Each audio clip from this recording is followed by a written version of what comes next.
Un auteur, un livre, le temps d'un instant. Bonjour à toutes et à tous, bienvenue dans notre séquence Un auteur, un livre.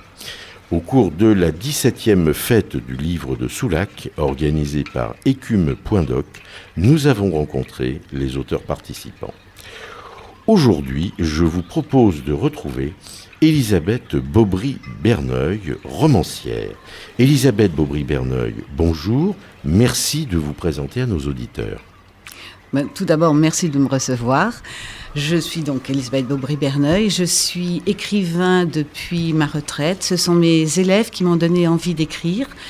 Lorsque mes enfants étaient adolescents, ils me posaient beaucoup de questions sur des thèmes variés comme le respect, la tolérance, le mensonge, la mort, la réincarnation, l'évolution des êtres.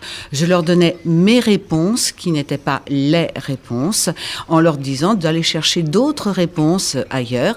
Et à l'époque, j'avais des élèves de terminale qui avaient donc le même âge que mes enfants, et je me disais qu'ils se posaient vraisemblablement les mêmes questions, et je ne pouvais pas leur donner de réponse parce que nous avions d'autres sujets à traiter, le bac à la fin de l'année, et donc j'étais assez frustrée, et c'est là que j'ai pris la décision d'écrire, de leur écrire, d'écrire pour eux, pour les autres aussi, qui se posent ces mêmes questions, on se les pose à tous les âges, et j'ai attendu d'être tranquillement à la retraite pour écrire mon premier livre, qui est L'été de Lise et Loïc, et que j'ai sorti donc il y a quelques années. J'ai donc créé une héroïne, Lise, qui écrit elle-même une histoire extraordinaire que j'ai sortie de ce tome, qui est Les aventures extraordinaires de Macha, qui est un livre très adapté aux adolescents. À partir de 11-12 ans. C'est un petit peu une Harry Potter féminine, une petite fille qui a des dons, qui sait, qui a des réminiscences et que l'on retrouve donc sur plusieurs vies. Et ce livre, mon héroïne, Lise, le lit dans mon tome 1, L'été de Lise et Loïc, le lit à un jeune adolescent, ce qui lui permet de discuter de tous ces thèmes chapitre après chapitre, lecture après lecture. Et puis dans le tome 2 de ma trilogie, elle lit cette histoire extraordinaire de Macha à un adulte qui est très sceptique et pas du tout dans ses énergies, mais qui est amoureux. Et donc, ça permet des échanges un petit peu plus évolués, tout en gardant une distance, chacun son chemin, chacun ses idées. Et donc, ce que je dis dans certains de mes livres, le meilleur chemin, c'est celui sur lequel on est bien, et c'est pas forcément le chemin du voisin. Et donc, dans le tome 3 de ma trilogie, elle termine cette histoire extraordinaire de Macha, toujours avec cet adulte.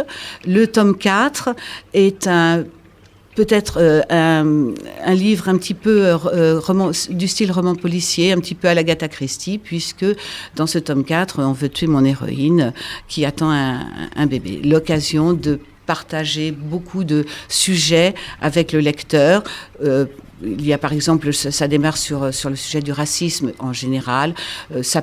J'en parle pendant une page. Je ne m'étends jamais très très longtemps sur mes sujets. C'est aussi l'occasion de parler des différentes naissances de l'enfant. On parle de l'âge de raison à 7 ans, qui est en fait la deuxième dentition. On parle de l'adolescence, de la puberté. Ce sont des zones de vie qui sont très importantes et qu'il ne faut ni gâcher, ni maltraiter, si on veut. Et puis, au fil de mes rencontres avec mes lecteurs et mes lectrices, j'ai abordé d'autres sujets avec le jumeau d'Anthony. C'est le départ d'un être cher que j'essaye de traiter d'une façon positive, pas triste, en disant mais écoutez, est-ce que le départ est une fin définitive ou pas? J'essaye d'ouvrir et d'en faire j'en ai fait un roman qui n'est pas triste du tout, avec une ouverture sur beaucoup d'espoir. J'ai écrit aussi la suite de ce jumeau d'Anthony, qui est le journal d'Amélie, qui est sorti en septembre 2018.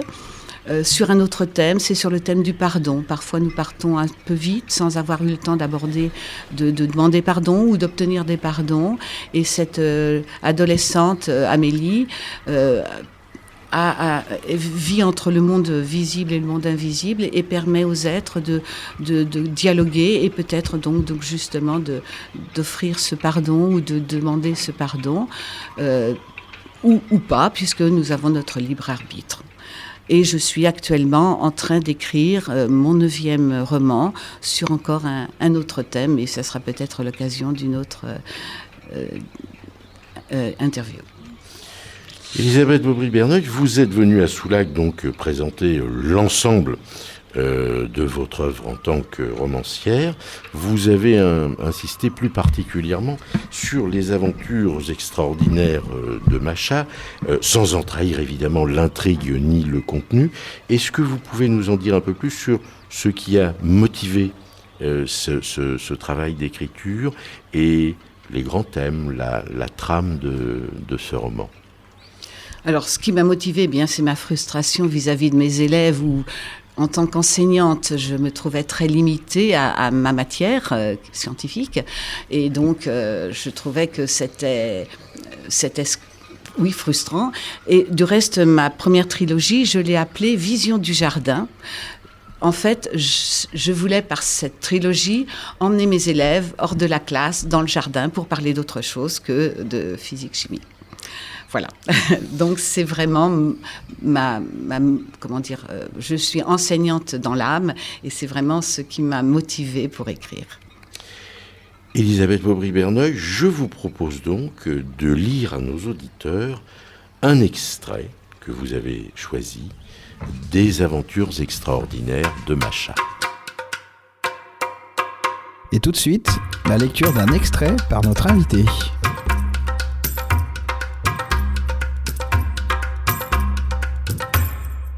Nous vous écoutons.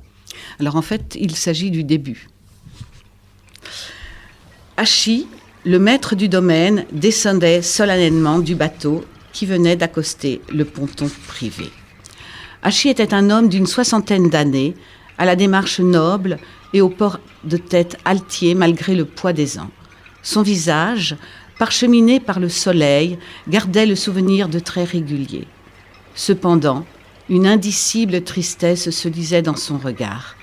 Il avançait sur le chemin en s'aidant d'une haute canne au pommeau sculpté d'un serpent. Sa longue robe blanche ne portait aucune fioriture, ce qui était surprenant pour un homme de sa condition. Seul, un superbe pendentif en malachite, d'un vert strié, ornait son vêtement. Il n'entendait aucune des paroles de bienvenue, ne voyait pas les sourires qui lui étaient dédiés, perdu qu'il était dans un interminable rêve intérieur. Il avançait sans état d'âme, comme indifférent à tout ce qui l'entourait. Soudain, bousculant la foule, une petite fille jaillit devant lui et, le regardant droit dans les yeux, lui dit « C'est à moi ».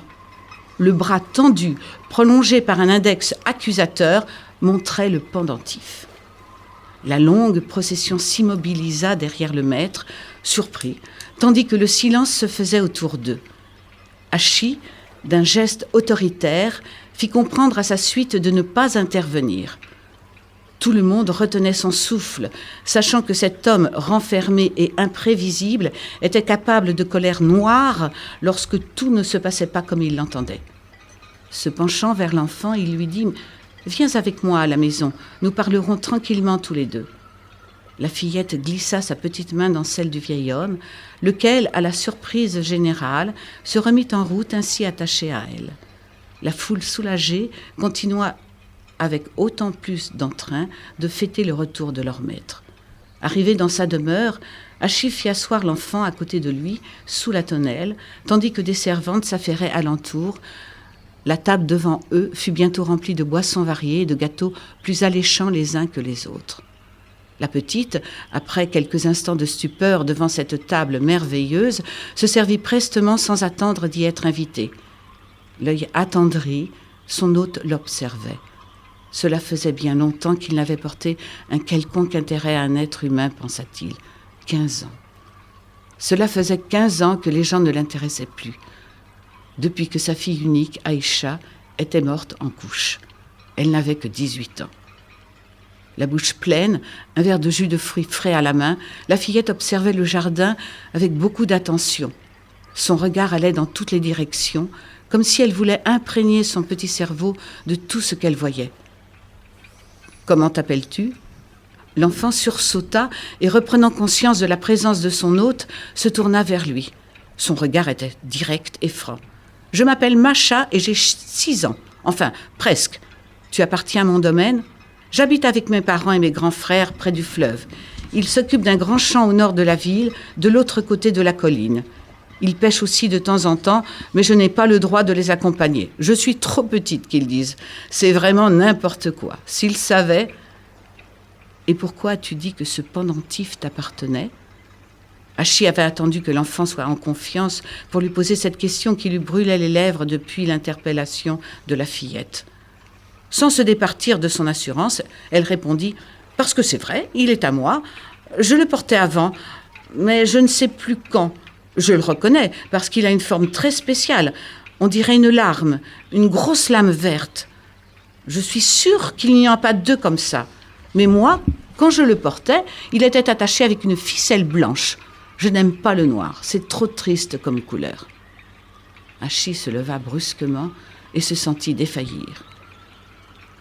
Il voulait monter dans sa chambre et n'y arriva qu'en s'agrippant à la rampe du large escalier qui menait, sous l'œil vigilant des serviteurs qui n'osaient intervenir sans y être requis. L'émotion qu'il ressentait était trop forte pour lui. Il s'allongea sur son lit et se remémora une scène de son passé. Il se revit offrant ce pendentif à sa fille pour ses 14 ans. Elle non plus n'aimait pas le noir, alors il avait remplacé la cordelette initiale par une autre en soie blanche, à laquelle un orfèvre habile avait ajouté un délicat fermoir en argent. À la mort de son enfant, il avait passé le bijou autour de son propre cou, mais la cordelette s'étant usée au fil des ans, il avait fini par la remplacer par une noire dans un matériau plus solide. Elisabeth Bobry-Berneuil, pour celles et ceux qui ont envie de mieux vous connaître, au-delà de cette émission, où peut-on vous retrouver ? Eh bien, j'ai un site internet, elisabethbobry-berneuil.e-6monsite.com, sur lequel on peut lire tous mes événements, donc savoir exactement où je suis, à quelle heure, pour des dédicaces. J'en fais une 40aine par an, donc c'est très facile de me retrouver. On peut aussi commander mes livres sur mon site. Je les envoie port gratuit, très rapidement, puisque je suis aussi l'éditrice de mes romans. Donc l'intitulé de votre site, Elisabeth ?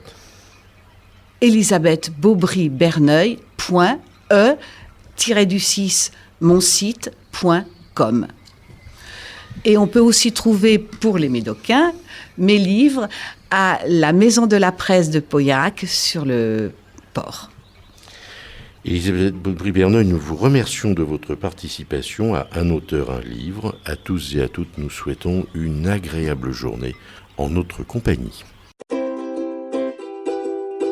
C'était Un auteur, un livre, une production Aki FM pour Écume.doc.